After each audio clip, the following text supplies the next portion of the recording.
Shalom saudara terkasih dalam Tuhan Yesus. Kita berkumpul kembali di Suara Pembalaan bulan November dengan tema disiplin. Pada hari ini Suara Pembalaan berjudul disiplin, yaitu didikan kasih Bapa. Mari kita berdoa. Bapa, di dalam nama Tuhan Yesus, kami semua adalah anak-anak-Mu. Kami memanggil Engkau ya Aba ya Bapa, sebab Engkau adalah Bapa yang mengasihi kami. Kami mau terima didikan kasih-Mu, membawa kami, menuntun kami, mencapai tujuan yang Engkau kehendaki dalam hidup kami. Roh Kudus, Engkau berkarya, berbicara lewat hamba-Mu ini. Jadikan kami semua pelaku firman-Mu, menerima didikan kasih Bapa. Dalam nama Tuhan Yesus, amin. Saudara terkasih dalam Tuhan Yesus, dengan tema disiplin, kata disiplin bukan sesuatu yang populer, yang mudah dilakukan, tapi semua dari manusia perlu disiplin. Disiplin adalah jembatan dari apa yang kita rindukan menjadi kenyataan dalam kehidupan ini. Rencana Tuhan dalam hidup kita umat manusia, lewat disiplin kita sungguh-sungguh dapat menggenapi panggilan Tuhan dalam hidup kita. Untuk minggu yang lalu kita belajar disiplin waktu, di mana waktu yang sudah Tuhan berikan kepada setiap manusia, yaitu 24 jam satu hari. Kita semua mempunyai tanggung jawab untuk memprioritaskan apa yang menjadi utama dalam hidup ini. Apakah kita juga hidup di dalam rancangan Tuhan? Itu menjadi prioritas hidup kita.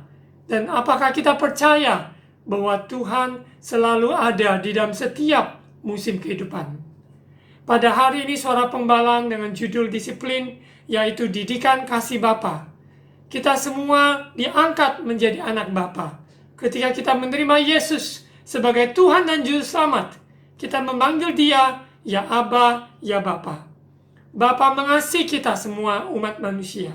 Dan Dia mengasihi kita, dan Dia mendidik kita di dalam jalan-jalannya. Sehingga di dalam proses perjalanan hidup kita adalah proses didikan kasih Bapa. Kalau kita sungguh-sungguh mengenal Allah kita kasih, kita mengenal Bapa itu murah hati, Bapa itu penuh kasih, dan kita yakin percaya oleh karena kasihnya Dia mendidik kita, sehingga kita menjadi seperti yang Tuhan kehendaki. Sesuai dengan ayat teks utama, kita mari baca 1 Korintus pasal 9 ayat 24 sampai 27. Ini adalah teks utama seri disiplin. Ayat 24. Tidak tahukah kamu bahwa dalam gelanggang pertandingan semua peserta turut berlari, tetapi bahwa hanya satu orang saja yang mendapat hadiah? Karena itu larilah begitu rupa sehingga kamu memperolehnya. Ayat 25. Tiap-tiap orang yang turut mengambil bagian dalam pertandingan menguasai dirinya dalam segala hal. Mereka berbuat demikian untuk memperoleh suatu mahkota yang fana, tetapi kita untuk memperoleh suatu mahkota yang abadi. Ayat 26. Sebab itu aku tidak berlari tanpa tujuan, dan aku bukan petinju yang sembarangan saja memukul. 27. Tetapi aku melatih tubuhku dan menguasai seluruhnya, supaya sesudah memberitakan Injil kepada orang lain, jangan aku sendiri ditolak. Ini adalah teks utama seri disiplin, di mana Roh Kudus menyertai umat percaya. Kita ada di dalam gelanggang pertandingan, dan di dalam berlari kita yakin percaya bahwa Tuhan sudah siapkan yaitu kemenangan bagi orang yang menguasai dirinya. Kita tidak sanggup menguasai diri kita dengan kekuatan kita. Kita butuh Roh Kudus mengurapi, memimpin hidup kita, sehingga kita hidup oleh Roh, sehingga buah Roh, salah satu dari buah Roh adalah penguasaan diri. Orang yang dapat menguasai dirinya, emosinya, pemikirannya, jiwanya, seluruh aspek kehidupannya, maka dia adalah lebih dari pemenang. Saudara terkasih dalam Tuhan Yesus, saya yakin dan percaya setiap pribadi kita diberikan talenta, diberikan kesempatan, karunia, dan kemampuan yang berbeda-beda. Semuanya dengan tujuan supaya kita bisa mencapai potensi yang sudah Tuhan tetapkan. Kita dapat berbuah lebat. Kita dapat menggenapi panggilan Tuhan dalam hidup kita. Dalam seluruh aspek yang Tuhan percayakan dalam hidup kita. Namun, kalau kita tidak hidup disiplin, maka semua talenta, kesempatan, karunia yang kita miliki, semuanya tidak mencapai sasaran ataupun maksimal potensi yang digenapi. Untuk itu, disiplin merupakan jembatan antara kerinduan hati kita menggenapi rencana Tuhan. Orang yang memiliki kerinduan namun tidak berbuat apa-apa, maka sia-sia apa yang dia miliki. Namun proses disiplin, yaitu kita mencapai apa yang Tuhan rencanakan. Kita berlatih, kita belajar tanggung jawab, kita disiplin waktu, kita tunduk takluk kepada aturan main, maupun kebenaran yang sejati, yaitu firman Tuhan yang memberi kehidupan. Dalam perjalanan kita butuh namanya didikan kasih Bapa, yaitu proses demi proses yang kita lalui adalah disiplin, yaitu didikan kasih Bapa. Ketika kita mengenal kasih Bapa yang sesungguhnya, bahwa Allah itu kasih, oleh karena kasihnya begitu besar, dia mengaruniakan anaknya yang tunggal, Yesus Kristus mati di kayu salib. Bagi orang yang percaya padanya, tidak binasa, melainkan beroleh hidup yang kekal. Sesuai Yohanes pasal 3 ayat 16. Orang yang menerima didikan kasih Bapa, dia sanggup, dia kuat untuk menghadapi proses kehidupan ini. Tujuan dari proses kehidupan ini adalah pendewasaan. Umur kita akan terus bertambah, namun kedewasaan hanya bisa dilewati, yaitu proses didikan kasih Bapa. Mengapa saya memberikan judul didikan kasih Bapa? Karena Bapa mengasihi kita, dia mendidik kita, mengajari kita, membimbing kita, menasihati kita. Bahkan didikan itu mengandung teguran. Teguran halus, teguran keras, apapun yang kita hadapi. Tapi semuanya bertujuan mendewasakan kita. Rangkaian kehidupan yang kita lalui adalah kurikulum kehidupan, yaitu sekolah kehidupan, mendidik kita di dalam kasih dan kebenaran. Apakah saudara mau menerima didikan kasih Bapa? Saya yakin, percaya, dan doakan setiap kita yang mendengar suara pembalaan hari ini siap menerima didikan kasih Bapa. Disiplin yang Tuhan taruhkan dalam hidup kita, sehingga kita dapat mencapai tujuannya. Mari buka di Ibrani pasal 12 ayat 1. Saya akan membaca ayat 1. Karena kita mempunyai banyak saksi, bagaikan awan yang mengelilingi kita, marilah kita menanggalkan semua beban dan dosa yang begitu merintangi kita, dan berlomba dengan tekun dalam perlombaan yang diwajibkan bagi kita. Seperti di ayat teks utama 1 Korintus 9, kita semua ada di dalam gelanggang perlombaan yang diwajibkan bagi kita. Sebagai umat percaya yang telah ditebus oleh darah Yesus, kita bukan sebagai penonton kehidupan, tapi kita menjadi bagian dalam kehidupan ini. Sehingga di dalam gelanggang pertandingan tidak ada yang pasif, tidak ada yang hanya menonton, tetapi kita semua berlari sedemikian rupa untuk mencapai garis akhir, yaitu garis finish. Kita mau bertanding mengakhiri dengan baik setiap pertandingan yang Tuhan percayakan. Namun, ada beban, ada dosa yang begitu merintangi kita, harus kita tinggalkan. Ingat, banyak saksi mengelilingi kita. Dunia menyaksikan bagaimana kita menjalani hidup ini. Orang sekitar kita, keluarga kita, komunitas kita, semuanya adalah saksi-saksi, menyaksikan bagaimana kita berlari dalam kehidupan ini. Untuk itu, kita semua wajib untuk mengecek bagaimana kita bertanding. Apakah kita disiplin, yaitu terima didikan kasih dari Bapa. Tanggalkan semua beban dan dosa yang begitu merintangi kita. Apapun menjadi penghalang kita untuk bertumbuh mengenal Tuhan dengan benar, kita harus rela bertobat. Cara berpikir kita, hidup kita yang lama yang sia-sia, kedagingan kita harus benar-benar berani tanggalkan. Karena kita tahu Roh Kudus menolong kita, menginsafkan kita, sehingga kita alami pertobatan yang sejati. Tanpa pertobatan yang sejati, hanya penyesalan, itu tidak berguna. Kita butuh menyadari, menyesal, dan bertobat. Meninggalkan manusia lama kita dan hidup dalam hidup yang baru.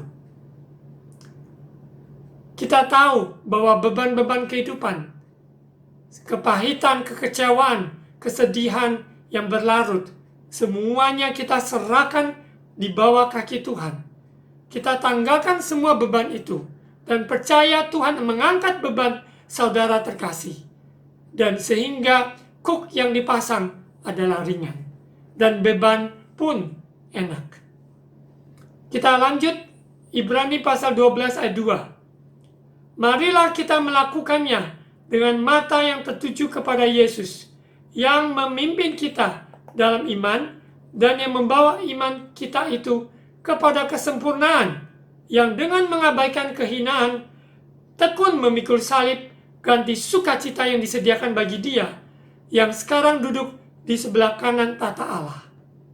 Yesus memberikan kita teladan yang sempurna, bagaimana kita melewati gelanggang pertandingan dalam hidup ini.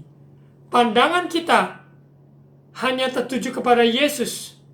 Segalanya dalam hidup kita, Yesus pusat kehidupan kita, Yesus sumber dari segala sesuatu dalam hidup kita. Yesus, Yesus, Yesus. Kepada Dia kita mengabdi, kepada Dia mata hati kita tertuju. Kita yakin percaya, kita dipimpin di dalam iman, membawa iman kita kepada kesempurnaan lewat didikan kasih Bapa. Proses demi proses, perjalanan demi perjalanan, liku-liku kehidupan, naik turun dalam kehidupan, semuanya tidak terpisah dari didikan kasih Bapa. Bapa mengasihi kita, untuk itu kita mau terima didikannya, sehingga membuat kita dewasa, menjadi anak yang sungguh-sungguh menghormati Bapa kita, dan juga menjadi pelaku firman, menjadi berkat dimanapun kita berada. Dan firman Tuhan di ayat 2 ini menyatakan bahwa Yesus mengabaikan hina tekun memikul salib. Dia tidak pandang salib itu sebagai suatu yang hina, tapi dia tahu di balik salib itu ada sukacita yang disediakan bagi dia yang sekarang duduk di sebelah kanan tata Allah. Kita semua akan alami proses didikan kasih Bapa, sehingga membuat kita memandang kepada Yesus yang memberi kekuatan di dalam jalani hidup ini. Ayat 3, ingatlah selalu akan Dia yang tekun menanggung bantahan yang sehebat itu terhadap dirinya dari pihak orang-orang berdosa, supaya jangan kamu menjadi lemah dan putus asa. Ketika kita pandang salib Kristus, karya terbesar, karya yang sempurna, dosa kita telah ditanggung dan telah dihapus. Segala kutuk, turunan, kemiskinan, kebodohan, sakit penyakit telah Dia tanggung di atas kayu salib. Hidup kita bukan aku lagi. Hidup kita bukan milik kita lagi, tapi melainkan Kristus yang tinggal di dalam kita. Hidup kita hidup dalam pertobatan, bukan sekedar penyesalan. Hidup kita ada perubahan-perubahan, yaitu perubahan yang sejati. Perubahan dari pikiran, perubahan dari sikap hidup, ucapan kita sungguh-sungguh memuliakan Tuhan. Ucapan tidak ucapan sumpah serapah atau kutukan, tapi ucapan berkat bagi sesama kita. Jangan kita menjadi lemah dan putus asa. Kehidupan ini banyak liku-liku yang kita harus hadapi. Namun semuanya adalah didikan kasih Bapa membuat kita mengenal Dia dengan benar. Ayat 4, Ibrani 12 ayat 4. Dalam pergumulan kamu melawan dosa, kamu belum sampai mencucurkan darah. Ayat 5, dan sudah lupakah kamu akan nasihat yang berbicara kepada kamu seperti kepada anak-anak? Hai anakku, janganlah anggap enteng didikan Tuhan, dan janganlah putus asa apabila engkau diperingatkannya. Kita dalam sehari-hari berjuang melawan dosa. Bukan kuat, bukan gagah kita. Ketika pandangan kita kepada Yesus, salib Kristus, maka perjalanan proses didikan kasih Bapa membuat kita tahu bahwa kita tidak anggap enteng setiap didikan Tuhan. Bahkan kita tidak putus asa karena Bapa surgawi, Dia memperingatkan kita, menasihati kita, menegur kita lewat firman-Nya, lewat nasihat hamba-hamba Tuhan, lewat kehidupan sehari-hari, membuat kita peka mendengar suaranya dan siap untuk berubah, rela hati ini untuk percaya menerima didikan kasih Bapa. Kita sudah diselamatkan oleh karya Yesus di atas kayu salib.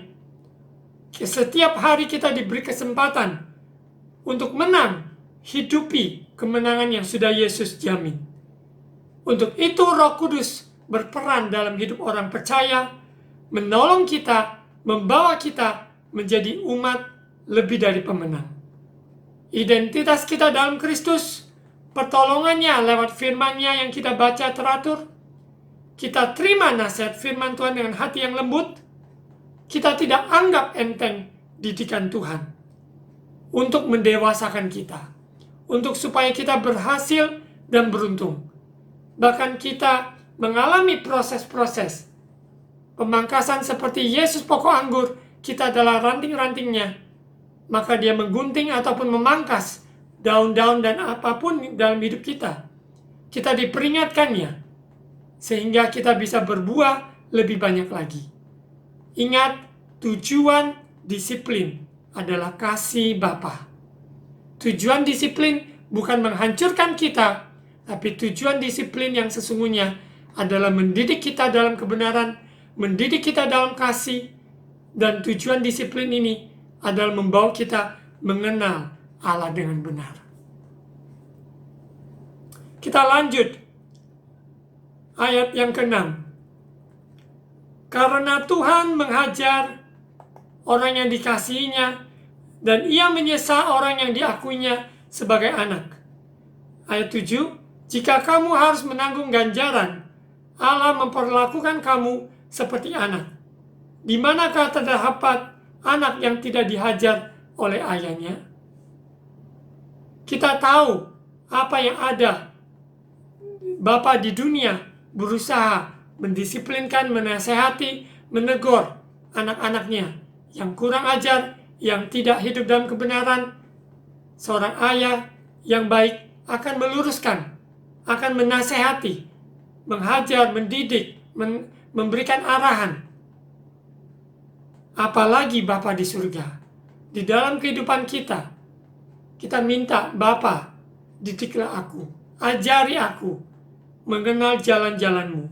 Kita dalam keegoisan kita dipatahkan, kemauan kita ditekuk, diluruskan, supaya kita mengenal didikan kasih Bapa itu membawa kita menjadi dewasa di dalam Tuhan. Apakah kita siap melewati proses demi proses sehingga kita menjadi lebih dari pemenang?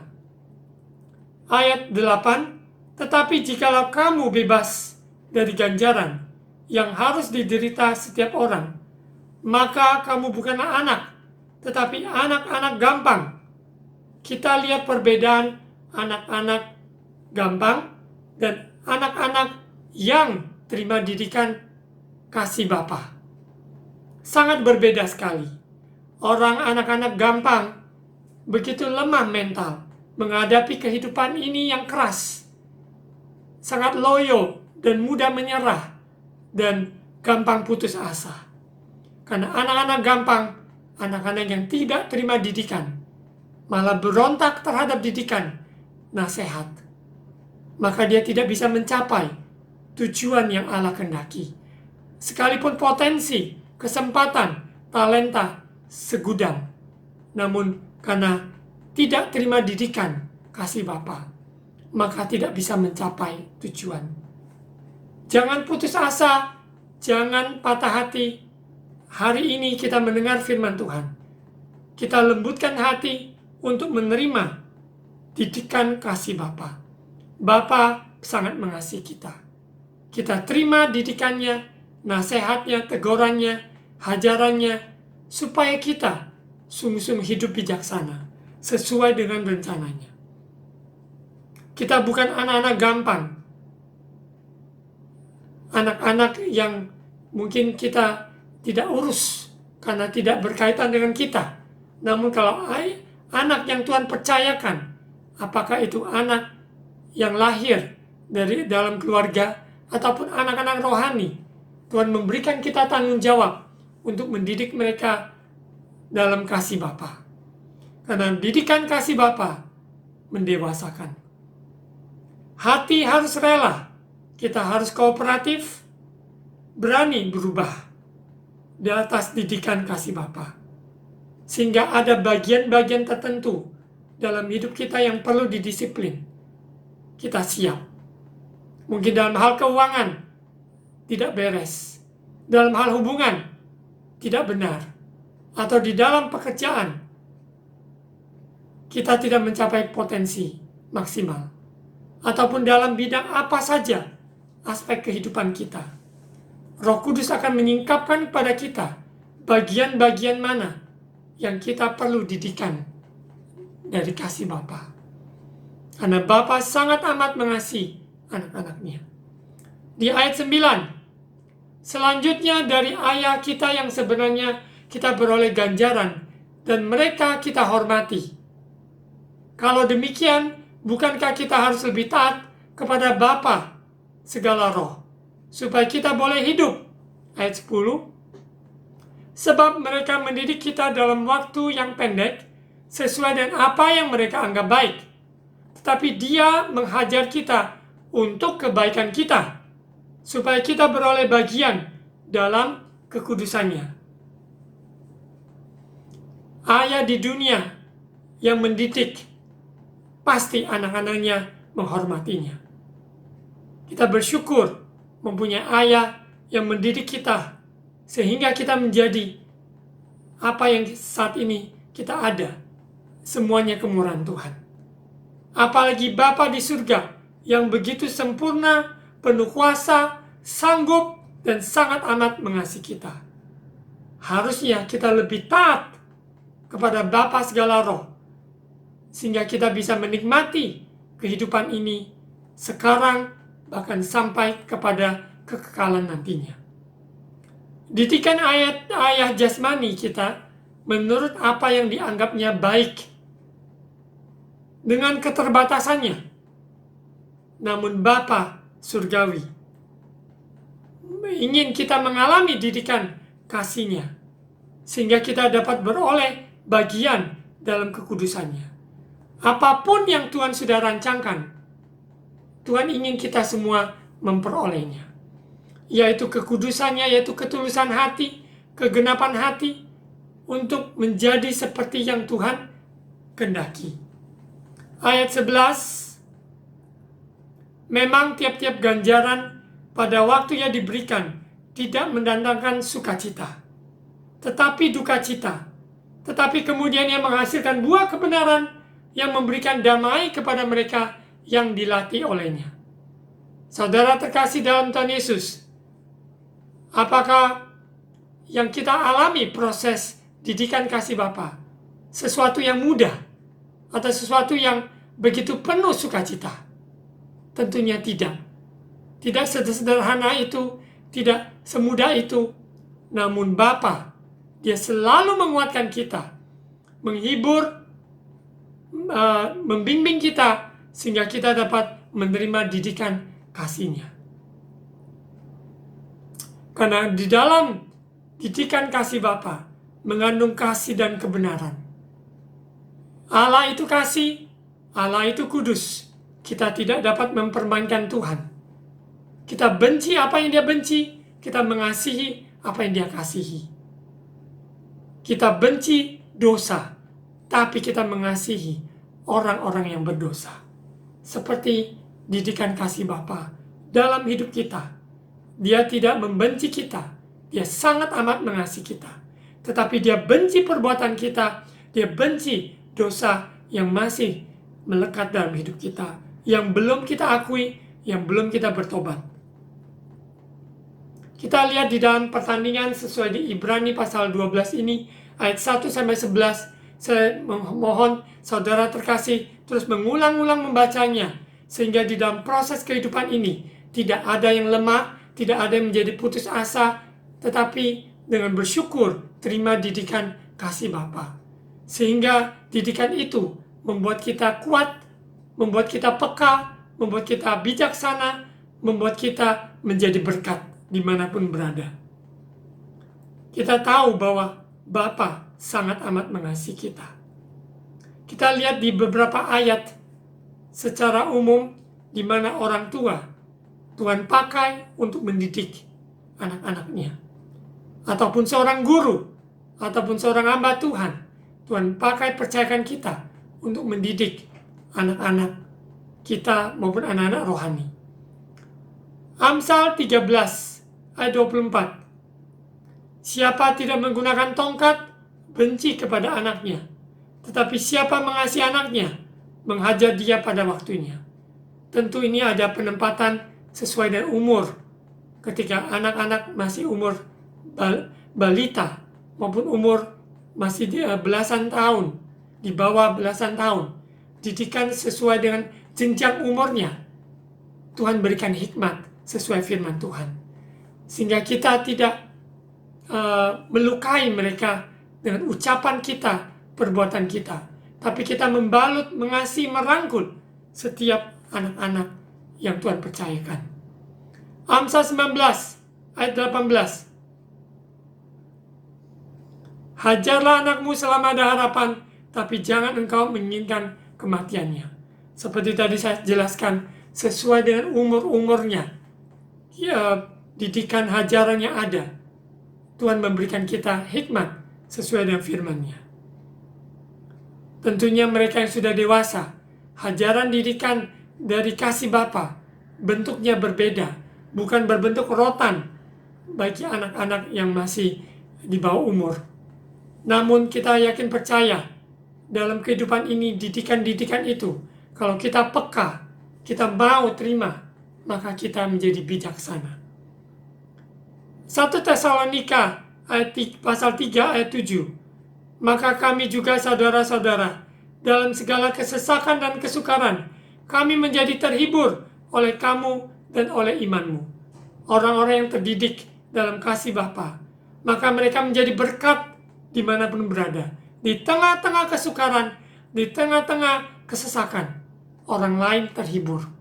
Karena kita adalah bejana, yaitu anak Bapa yang menerima didikannya. Amsal 1 ayat 8. Hai anakku, dengarkanlah didikan ayahmu, dan jangan menyia-nyiakan ajaran ibumu. Amsal 22 ayat 6. Didiklah orang muda menurut jalan yang patut baginya, maka pada masa tuanya ia tidak akan menyimpang daripada jalan itu. Memang didikan kasih Bapa dimulai dari anak itu masih kecil. Sekalipun itu bayi, kita dapat mengarahkan, mendidik sampai dia balita, dan bertumbuh menjadi anak, remaja, dewasa muda, dan dewasa, dan selanjutnya. Kita tahu didikan kasih Bapa tidak pernah berhenti dalam hidup kita, sebab Dia sangat amat mengasihi kita.